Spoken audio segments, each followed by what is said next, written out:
Saxofonistas de la escuela, ¿cómo os llamáis? Espiño y Lodeiro. Vale, ¿y de nombres? José Manuel Y José, de la parroquia de Gutián. Pues aquí el amigo Lodeiro fue el que descubrió la escuela de música, fue el que me emplumó a mí para tocar el saxo.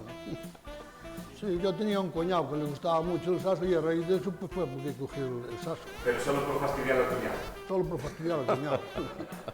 No principio pensábamos en que non íbamos a poder continuar, non tiñamos ni menor idea de música, pero bueno, despois de empezar a estar aquí na escuela e xente que había aquí, pues eso nos encantou e seguimos e estamos.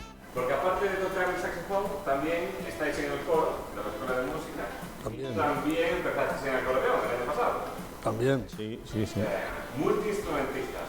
Yo empecé con 66 años. No hay edad siempre y cuando tengas unos profesores como tenemos nosotros aquí en la escuela que son fantásticos. O sea que llevamos 6 años, ¿no?